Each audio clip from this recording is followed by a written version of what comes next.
Fortnite est en train aujourd'hui de jouer son avenir, c'est pas une blague, puisque on est arrivé à la moitié de la saison 2 du chapitre 7 déjà. Demain, c'est l'avant-dernière mise à jour avant la saison 3. Oui, ça va super vite, puisque la dernière mise à jour de la saison 2 sera le 14 mai, et ensuite, il y aura la mise à jour du 4 juin pour passer à la saison 3. Et alors, je mens pas quand je dis que Fortnite joue leur avenir, puisque l'année 2026 va être super importante pour Fortnite, avec l'arrivée de mastodontes comme GTA 6, mais surtout d'un chapitre 7 qui est incroyable, mais qui peine à être mis en avant. Il est exceptionnel, mais beaucoup de gens ont détourné le regard. Dans cette vidéo aujourd'hui, je vais vous expliquer qu'est-ce qui pourrait arriver dans la mise à jour de demain et ce que Fortnite doit faire pour que leur jeu, qui est encore bien sûr un des jeux les plus joués au monde, reprend de sa superbe. Installez-vous bien confortablement. Aujourd'hui, on a un programme chargé à la veille d'une des plus grosses mises à jour de la saison 2. Je vous laisse me lâcher un like. Si vous n'êtes toujours pas abonné, abonnez-vous, c'est super important dans les moments où il y a autant d'informations sur Fortnite. Et sans plus tarder, on est parti.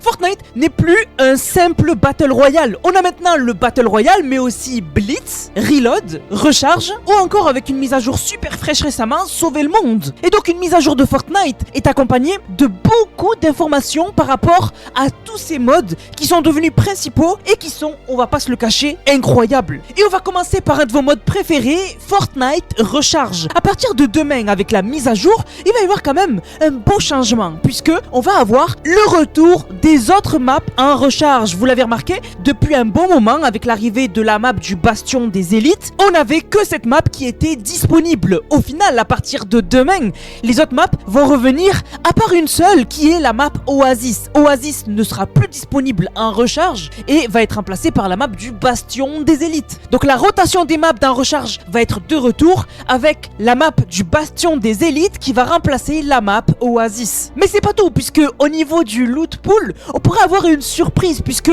une arme qui nous a été montrée dans la cinématique incroyable de la map du Bastion des Élites, la PM des cubes, pourrait arriver. On a vu du gameplay de cette arme utilisée par Daigo, membre des Élites, qui alors a montré que cette PM a une faculté unique, puisque quand vous tirez sur un adversaire, elle colle sur lui des cubes qui explosent juste après. Une nouvelle manière de jouer qui pourrait être ajoutée dès demain dans Fortnite Recharge. La R des cubes, elle de son côté, qui peut être trouvée dans la map Recharge, il faudra attendre que l'équipe de la Fondation atteigne l'objectif pour la débloquer en Battle Royale. Mais surtout, la chose que Fortnite nous a mis sous les yeux depuis un bon moment dans Fortnite Recharge, c'est l'arrivée du Voyageur Noir. On en a déjà parlé. Le Voyageur Noir a récupéré le morceau 2.0 qui est dans la map du Bastion des Élites. Et donc, bien évidemment, il va partir et revenir en Battle Royale. Donc dans la map du Bastion des Élites, il devrait y avoir l'arrêt des tirs des tourelles et le Voyageur Noir devrait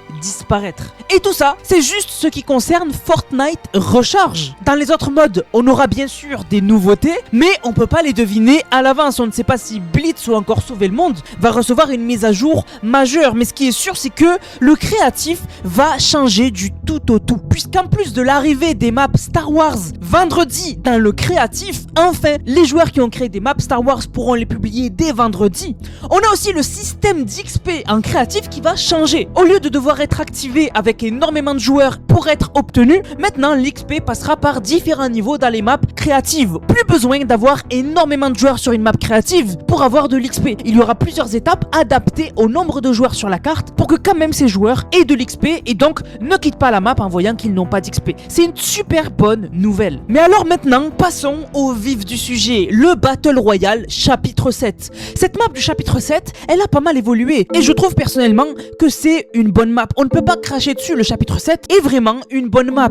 Mais alors que certains la boudent, avec la mise à jour de demain, il pourrait y avoir quand même des changements intéressants. Déjà, le retour du Voyageur Noir en Battle Royale. Prenez en compte que, à part dans un Power Hour, le Voyageur Noir n'est jamais apparu dans le chapitre 7 saison 2. Depuis qu'il a commencé, il n'a jamais été présent. Le Voyageur Noir en tant que boss au milieu de la carte est un clone de lui-même. Et pendant le Power Hour, c'était un événement unique où il était de retour mais sans plus. Vraiment, de manière définitive, il n'est jamais apparu dans la saison 2. Et alors, là on arrive à un moment clé de l'histoire de Fortnite et j'ai besoin que vous vous concentriez avec moi. D'ailleurs, si vous êtes toujours là, n'hésitez pas à commenter les 7 dans les commentaires pour que je voie qui est encore là dans la vidéo. Et surtout, si tu n'as toujours pas like pour un minimum récompenser mon travail s'il te plaît et si les vidéos te hype pour la suite de Fortnite. Parce que oui, le Battle Royale pourrait bien énormément changer à partir de la mise à jour de demain. Puisque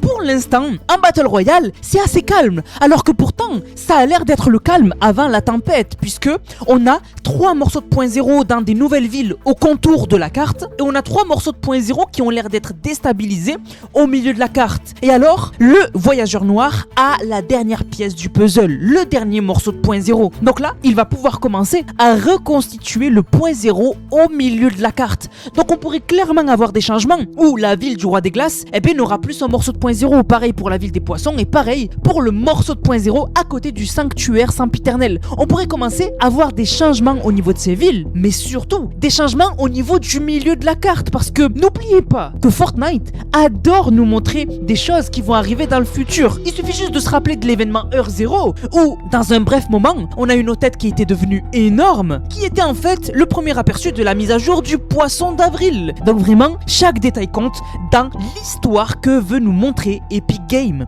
Et donc, caché dans un endroit dans la map, on peut trouver ce poster qui nous montre une version complètement différente du mid de la carte. Vraiment une version qui a l'air d'être encore plus développée par le voyageur noir et qui pourrait arriver dès la mise à jour de demain. Et oui, puisqu'on peut penser qu'avec le retour du voyageur noir dans la Battle Royale, il va faire des changements, il va être encore plus puissant avec l'énergie du point 0. Et alors pour contenir ce point 0, il pourrait créer un milieu de la carte à l'image de ce poster qui a l'air de montrer un Volt, une autre version du Volt de OG qui contenait, vous vous en rappelez, le point 0. En fait, ça permettra aux voyageurs noirs d'avoir une ville beaucoup plus développée, de contenir le point 0 parce que il est trop puissant, mais surtout de le protéger des sets qui voudraient l'attaquer et le lui reprendre. Donc clairement, avec la mise à jour de demain, on pourrait avoir des changements au milieu de la carte et surtout le début d'une reconstitution du point 0. Mais alors, de l'autre côté,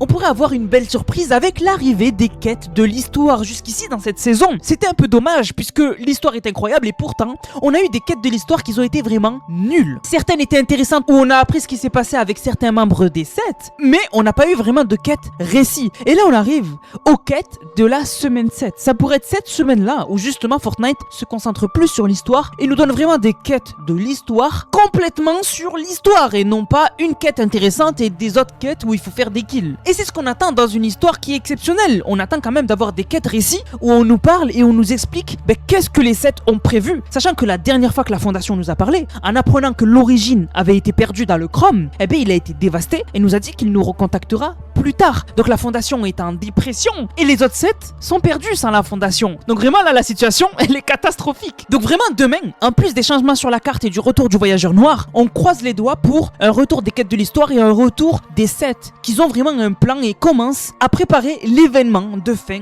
de saison. Dans la mise à jour de demain, on ne devrait pas avoir finalement d'infos sur l'événement de fin de saison puisque il reste une mise à jour le 14 mai et c'est celle-ci qui normalement ajoutera l'événement de fin de saison. Mais alors que Recharge et le Battle Royale pourraient avoir quand même des beaux changements, OG, il faut pas le laisser de côté puisque Fortnite OG, pour ceux qui n'ont pas connu le chapitre 1, va rentrer dans une phase où ça va être juste incroyable et la communauté va devoir se souder et se parler puisque dans Fortnite OG, à partir de demain, je pense qu'on aura le Volt qui sera découvert. En fait, tout Loot Lake va être creusé et on va découvrir le Volt avec des runes qu'il va falloir activer pour la fin de la saison OG, ouvrir le Volt et faire l'événement de remise. Et donc la communauté devra s'entraider pour activer toutes les runes. Chaque rune sera liée à une épreuve, comme exactement en chapitre 1 à l'époque. La première rune est très simple, elle apparaîtra et alors il faudra lui faire des dégâts pour la faire avancer et se déplacer. Ça, ce sera super simple. Mais d'autres runes seront un peu plus compliquées, il y aura carrément des énigmes à résoudre. Et si ça vous intéresse et que j'ai votre soutien, avec plaisir, on fera des lives pour suivre toutes les runes quand elles seront disponibles à activer et pour suivre tout ça ensemble. Et enfin, une mise à jour de Fortnite n'est pas une mise à jour sans bien bien sûr des nouveaux cosmétiques, des nouveaux compagnons, etc. etc. Donc tout ça ce sera à découvrir demain dans la mise à jour qui commencera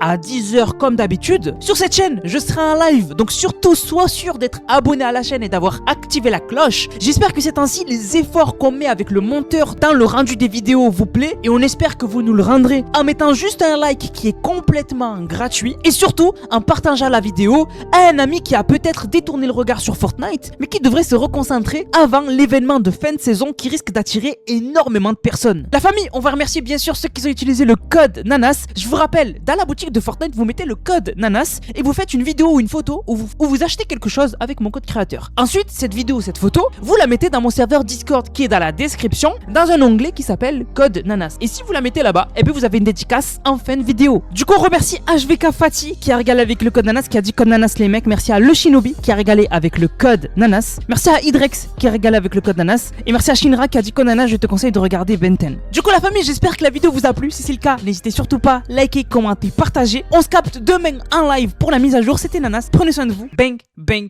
bang.